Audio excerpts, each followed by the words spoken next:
Olá, meus queridos, a paz do Senhor, tudo bem? Eu sou o professor Joseone e neste momento está iniciando EBD em Síntese. Este programa ele é de inteira responsabilidade do Departamento de Ensino da Superintendência Geral da Igreja Evangélica Assembleia de Deus em Mossoró.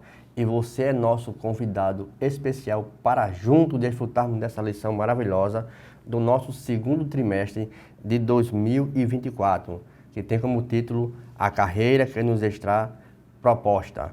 Hoje, em especial, a lição de número 5, título bastante peculiar, que tem como título Os Inimigos do Cristão. E você, meu querido, nos acompanhe pelas mídias sociais, pelo nosso canal do YouTube, EBD em Síntese, pela nossa Rádio Libertadora 96.3 e pelos canais da TCM 8 e 23.3, que você está lá, estamos transmitindo também ao vivo.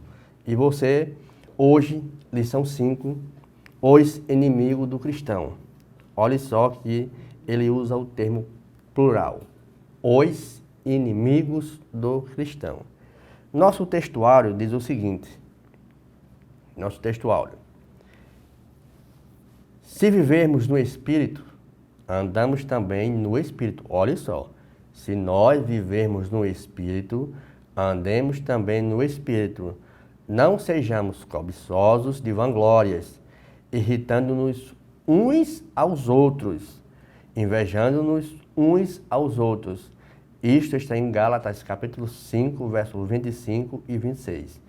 Verdade prática diz o seguinte: na jornada da fé, há inimigos que tentam nos atrapalhar, o diabo, a carne e o mundo, mas em Cristo somos mais do que vencedores. Então, a lição deixa bem clara que o nosso inimigo, ou os nossos inimigos hoje, é o diabo, a carne e o mundo.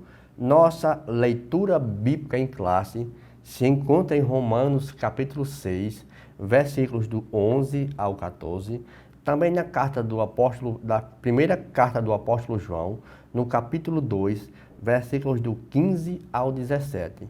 Você, meu amigo e aluno e professor, é peculiar fazer essa lição em sala de aula. Não vamos falar aqui para podermos ganharmos tempo. O objetivo da lição. Nosso tópico 1 temos identificar o primeiro inimigo do cristão, que é o diabo, explicar o conceito bíblico da palavra carne e no nosso tópico 3 apresentar o termo mundo, enfatizando os 3 níveis de vícios infames de acordo com a lição. Nossa palavra-chave é inimigo.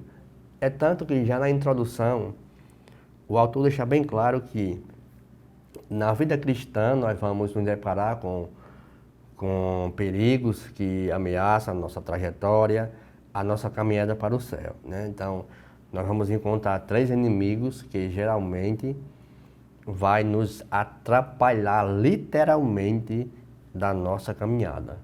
Então, na nossa jornada de fé, enfrentamos 3 poderosos inimigos: Satanás, a carne e o mundo, ou também pode ser o diabo, né?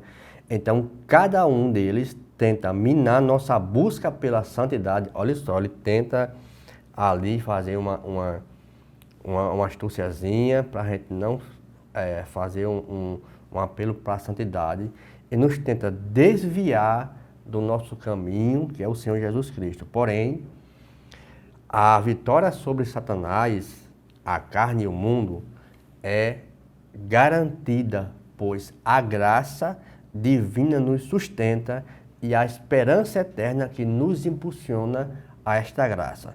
Então, na nossa jornada, nós vamos enfrentar esses 3 inimigos.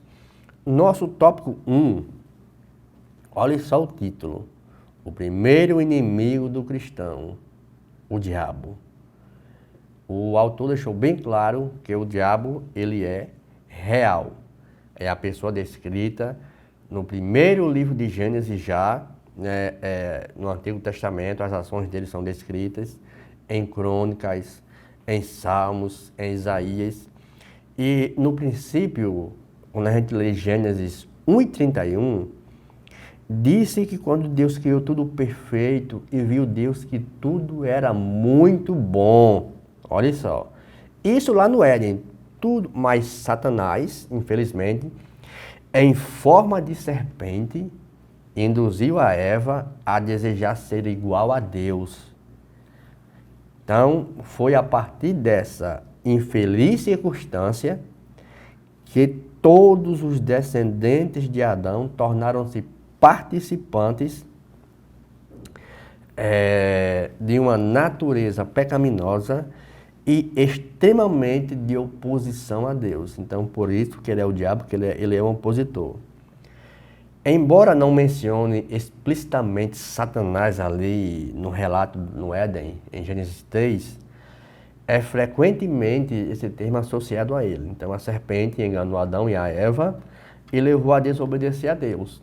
Quando o autor ele fala também que foi utilizado lá em Crônicas, capítulo 21, neste capítulo nós vemos Satanás incitando o rei Davi a fazer um censo de Israel, o que resultou em consequências gravíssimas. Olha só como ele sempre tenta atrapalhar. Lá em Jó, como a gente vê essa narrativa que ele apresenta, né, que Satanás desafia ali a integridade de Jó, causando-lhe sofrimento e provações. Então isso mostra livro de Gênesis, livro de 1 Crônicas, livro de Jó.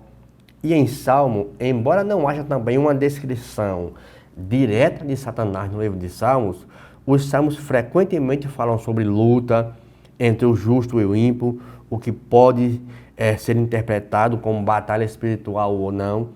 Então isso mostra alguns desafios para algumas interpretações. Lá em Isaías, sobre a queda de Lúcifer, que é frequentemente associado a Satanás, lá no capítulo 14, lá em Ezequiel também da mesma forma, Ezequiel capítulo de número 28, Zacarias capítulo 3 descreve uma visão em que Satanás acusa o sumo sacerdote Josué diante do Senhor. Então são formas que Satanás ele tem tido essa narrativa de querer desvirtuar o povo da sua santidade. Então, o texto menciona que ele, nas Sagradas Escrituras, ele era um ser de ordem angelical, um querubim que era mais exaltado, que em Judas ele é registrado lutando ali através do corpo de Moisés. Então a gente sabe que ele é um ser dotado de personalidade, né?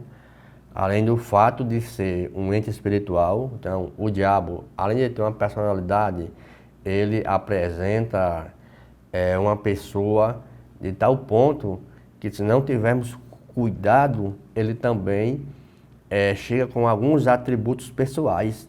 Isso quando ele informa, ele começa a argumentar ali, essa capacidade de argumentar ali a respeito de Jó. Você pode conferir lá em Jó, capítulo 1, do versículo 9 ao 11. Ele tem essa capacidade argumentativa.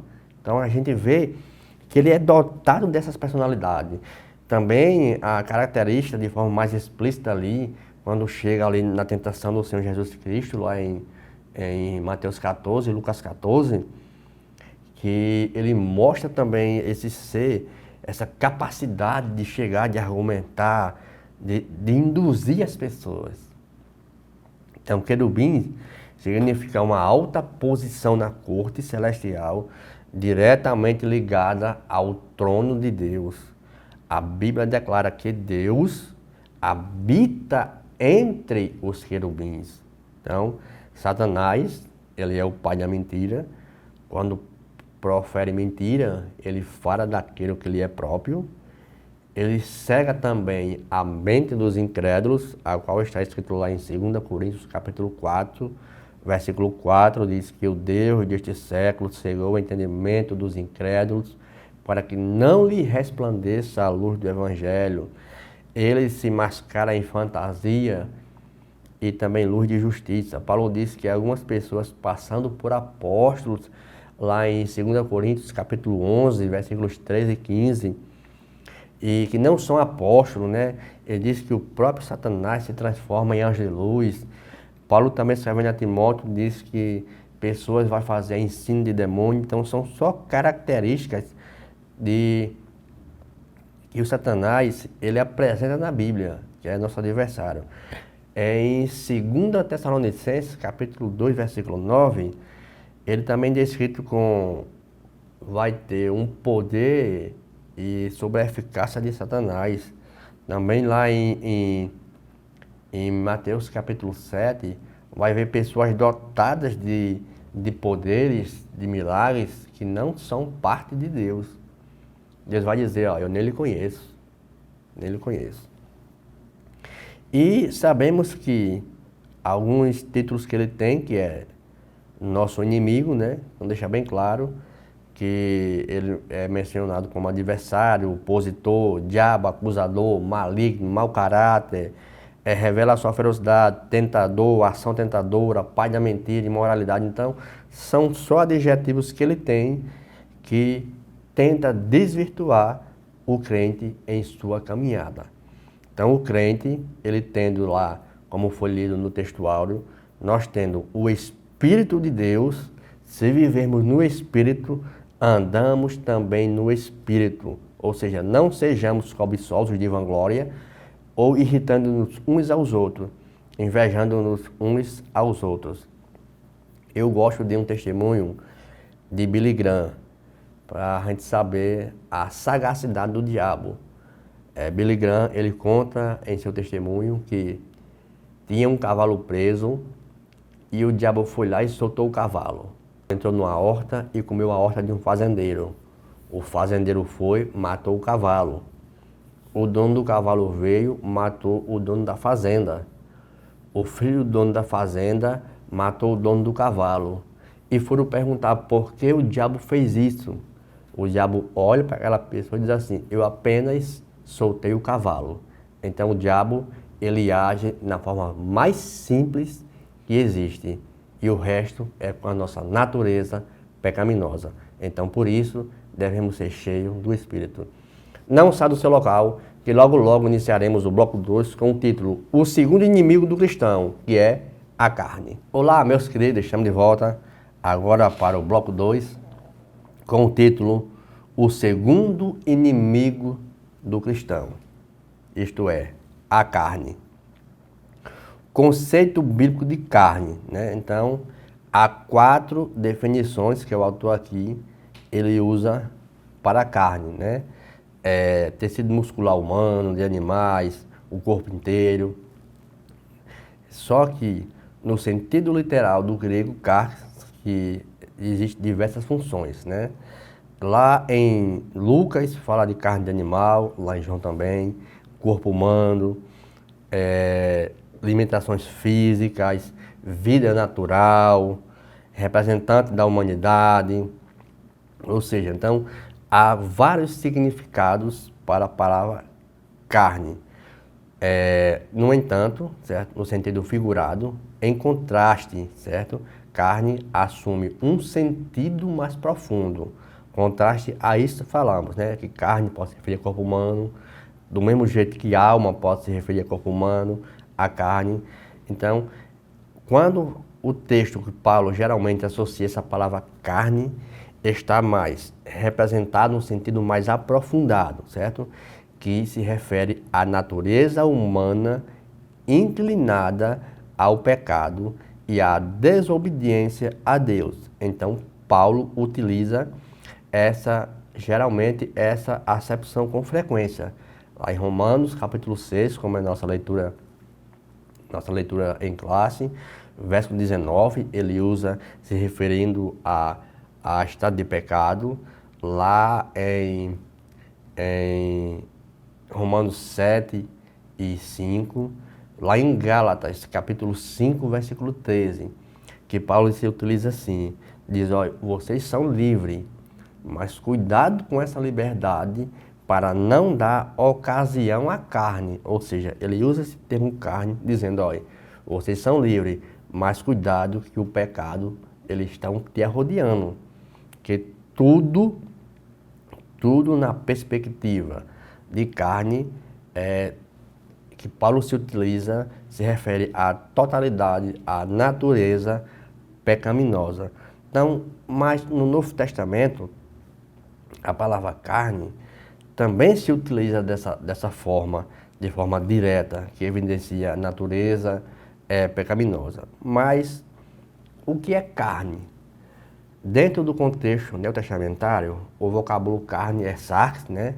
Que é a palavra utilizada para designar a natureza adâmica, que domina o velho homem e leva a praticar as obras da carne relacionadas à questão lá em Gálatas capítulo 5, verso 19 ao 21, que são todas aquelas obras da carne que a gente bem se utiliza. Edward Robson, em seu dicionário, em grego do Novo Testamento, ele se utiliza dessa palavra para descrever a natureza exterior, olha só, a natureza exterior do homem, que difere da interior. E ele usa justamente o termo lá em Lucas capítulo 24, verso 39. Então, a palavra carne, no aspecto teológico, ela denota uma fragilidade humana com toda tendência para o pecado. Paulo, ele se utiliza desse meio justamente com medo de que os cristãos se utilizem para poder pecar. Isso nós vemos lá em Colossenses, quando os falsos mestres entram naquela igreja, vemos na carta aos Filipenses, principalmente na carta aos Romanos, que ele se utiliza justamente disso, diz que toda a carne está no pecado, ou seja, todo o corpo humano está no pecado. Ele se utiliza do homem exterior, que inclui também o homem interior. Então, a palavra carne, quando vai denotar essa fragilidade, a sua tendência é justamente para o pecado. Ezequiel diz: a alma que pecar, esta morrerá. Essa palavra alma se refere ao corpo e geralmente também se refere à carne. Por quê? Porque essa tendência, ela é a sede dos apetites carnais. Quando a gente vê lá, quando Jesus está censurando ali os fariseus, que capítulo 23, que ele fala daquela situação dos fariseus, chamando de sepulcro caiado. Mais adiante, no capítulo 26, verso 41, ele também fala desses apetites carnais. Então, o homem somente pode viver em novidade de vida no poder do Espírito Santo, se pela fé receber Jesus como Senhor e Salvador da sua vida. Não é de qualquer modo também não, porque a carne é incapaz de submeter à lei de Deus. Romanos capítulo 8, versículo 7, Paulo diz assim: a carne não é sujeita à lei, nem em verdade o pode ser. Isso está escrito em Romanos, capítulo 8, versículo 7. Então, isto significa que a natureza humana, chamada carne, que nós temos, que herdamos lá de Adão, que nós vimos lá, que o diabo enganou a Eva, que nós herdamos isso, é incapaz de obedecer à lei de Deus. Por mais que alguém tente viver de acordo com a lei de Deus, certo? Por seus próprios esforços, sempre falhará, porque a sua natureza o impede de fazer aquilo que Deus quer. Sempre vai ter algo de incapaz da gente poder agradar a Deus, da nossa natureza pecaminosa. Isso também está escrito em Romanos 8 e 8. Deixa claro o texto: os que estão na carne não podem agradar a Deus. Isto está explicitamente lá em Romanos capítulo 8. Então, a minha natureza, sem eu ter a unção do Espírito Santo, sem eu andar no Espírito, eu sou incapaz de entender as coisas de Deus. Na perspectiva doutrinária, certo? Carne, depois da queda de Adão, como vimos, pode se referir a corpo humano, pode também ter sentidos diferentes. Então, o poder do pecado sobre nós morreu com Cristo na cruz. Nosso velho homem morreu. Nossa natureza pecaminosa também morreu, de uma vez por todas. Por isso, estamos livres de seu poder. Ou seja, o corpo do pecado, porque agora nós andamos em novidade de vida. Isto em referência à nossa natureza pecaminosa. Embora nós herdamos de Adão, certo? Mas temos também a tendência de viver no Espírito. Nós, geralmente, quando Paulo se utiliza, ele diz que toda natureza pecaminosa não somos nós, somos maus, né? Mas o pecado em nós. Então, ou seja, o pecado é quem nos atribui esse poder em ação em nossa vida que foi atributado. E isso faz com que nós sejamos derrotados. Mas Paulo também declarou que pela fé em Cristo somos justificados perante Deus. Então Paulo, ele enfatiza que não mais precisamos viver sob o poder do pecado. Deus não nos tira do mundo, nem nos torna robô. Ainda sentimos vontade, certo? De todo tipo de fazer qualquer coisa. Mas a diferença é que agora nós somos salvos e podemos viver, escolher a Cristo. Isso está escrito lá em Gálatas capítulo 2, versículo 20. Então, a maneira que nós nos conduzimos, a maneira que nós andamos, nos diz a nossa maneira de proceder. Isso também flui às nossas amizades. 1 Coríntios capítulo 15, verso 33, Paulo também diz que as más conversações corrompem os bons costumes. Agora, se eu estou em Cristo Jesus, eu sou uma nova criatura, ou seja, aquele velho homem morreu e agora eu passo a andar em novidade de vida, porque Joseone não vive mais, mas Cristo vive em mim. Meus queridos, não saia do seu local, que logo logo iniciaremos o bloco 3 com o título O Terceiro Inimigo do Cristão, o Mundo. Voltamos já. Olá, meus queridos, estamos de volta agora para o nosso final, o bloco 3, com o título O Terceiro Inimigo do Cristão, o Mundo. Lembrando de nos acompanhar pelas mídias sociais, pelo nosso canal do YouTube EBD em Síntese, pela nossa Rádio Libertadora 96.3 e pelos canais da TCM 8 e 23.3. Você pode nos acompanhar por esses canais que você vai assistir essa aula plenamente. Então, terceiro bloco, e lembrando, esta aula, ela não substitui a aula presencial aos domingos, na perspectiva bíblica da palavra mundo. Então, o autor ele diz que aqui há 5 palavras para mundo: a terra, conjuntos das nações conhecidas, raça humana, universo e os que se opõem a Deus. Então a gente vê aqui uma gama de referências a respeito do mundo. Então, no sistema mundo, conforme denominado pela Bíblia, além de manipular e subjugar os seres humanos sob o domínio de Satanás, também é subjetiva em desviar aqueles que estão seguindo o caminho por todos os meios, seja lá crente ou aqueles que tentam buscar o caminho, certo? Então, a igreja, ela tenta e jamais pode minimizar ou ignorar as ardilosas tramas desse sistema. Então, é preciso sim posicionar-se contra tudo que se opõe, certo, à igreja, principalmente o mundo.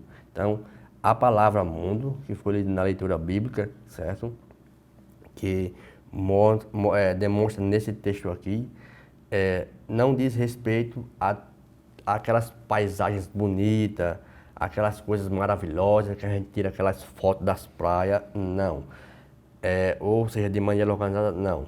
A palavra mundo aqui, ela denota uma característica organizada, conduzida por Satanás e seus anjos para uma rejeição a se opor a Deus, a sua palavra e seu reino.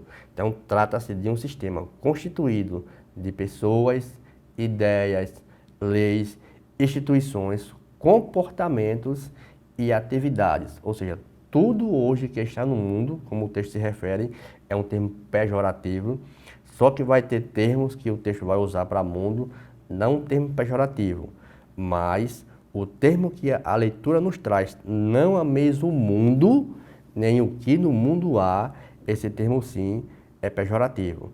E João, ele aqui não dá uma sugestão ou conselho, mas ele dá uma ordenança severa através da palavra de Deus. Toda desobediência tem suas consequências. Imagine o que aconteceria se diante, olha só, de um semáforo vermelho, um pedestre resolvesse atravessar aquilo ali e um carro viesse em alta velocidade. Então, esse exemplo é uma perspectiva de quê? Um exemplo da nossa salvação. Então, o que há no mundo eu não posso ultrapassar, eu não posso atravessar. Não é um conselho, é uma ordenança. Quando a Bíblia diz que eu não devo amar, eu não devo ser inclinado para as coisas do mundo. E essa inclinação, ela tem um prejuízo terrível que a Bíblia chama de vícios infames, que é a concupiscência da carne, é a concupiscência dos olhos e é a soberba da vida. Porque eu usei um sinal no semáforo vermelho, porque essas consequências, essas concupiscências, é um desejo que a pessoa não tem freio, não tem freio. Então, a concupiscência da carne, ela engloba desejos impuros, vícios e prazeres sensuais. A Bíblia, ela nos exorta categoricamente que todo mundo deve fugir dessa impureza.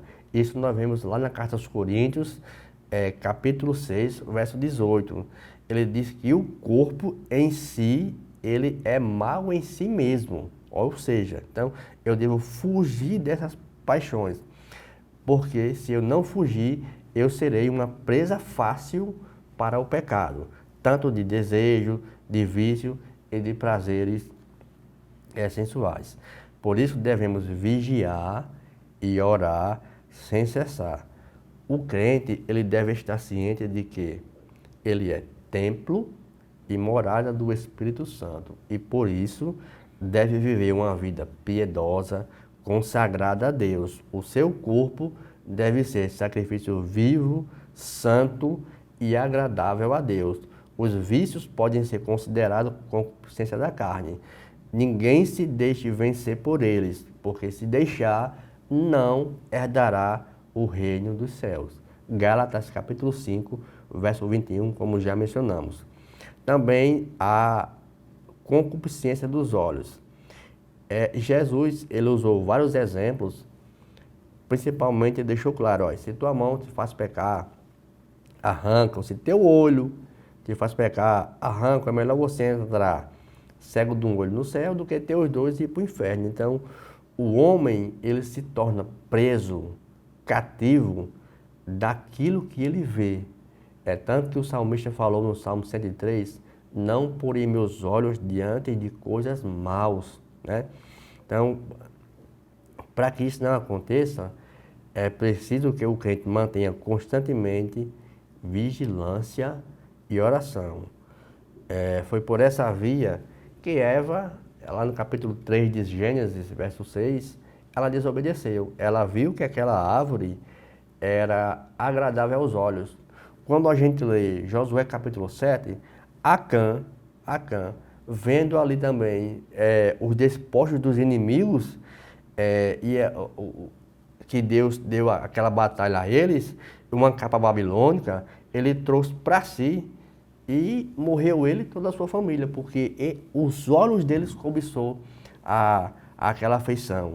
E o outro também inimigo é a soberba da vida. Desde o princípio, Satanás, ele engana o ser humano com falsa ideia de que é possível ser igual a Deus. Com isso, o homem tenta a todo custo, viver à parte de seu Criador, buscando exaltação, buscando glória, riquezas, status. Hoje nós vemos uma mídia, pessoas buscando título, possessões, querendo ser honrado por seus pares. Então, nós vemos que isso Satanás sempre fez diante de toda a humanidade. Jesus sempre ofereceu riquezas e status às pessoas. Quando ele leva Jesus lá no templo, que ele olha, tudo isto aqui eu te darei, se você vir me adorar. Então, achando que Cristo queria status, e Cristo usa a palavra contra o diabo. E nós temos que vencer o mundo. Estamos vivendo em tempos trabalhosos, em que muitos crentes estão perdendo a visão do reino, fixando seus olhos em ilusões passageiras, tudo que este mundo oferece. Todavia, como servo de Deus, certo? Não podemos ser moldados, influenciados pela maneira que o mundo está pensando ou queremos que nos faça pensar. Nosso viver deve ser pautado pela toda a palavra de Deus. Então, todo crente fiel a Cristo precisa conhecer todo o padrão e procedimento do mundo, principalmente são mais nocivos, a fim de que possa rejeitá-lo e cada vez mais possa se firmar nos santos caminhos e preceitos do Senhor, que é a palavra de Deus. Por isso, o apóstolo Paulo, ele nos adverte que existe um leão bramando aí, buscando a quem possa tragar, com o objetivo de destruir a obra realizada, que Cristo realizou em nossas vidas. Então, ele quer enfraquecer nossa caminhada rumo aos céus. Mas, certo? Mas que a presença do Espírito Santo, que nós consigamos viver constantemente no poder de Deus, fortalecidos em Deus, fortalecidos em Cristo, na presença do Espírito Santo. Obrigado, meus queridos. Fique com Deus. A paz de nosso Senhor e Salvador Jesus Cristo. E até a nossa próxima aula, em nome de Jesus.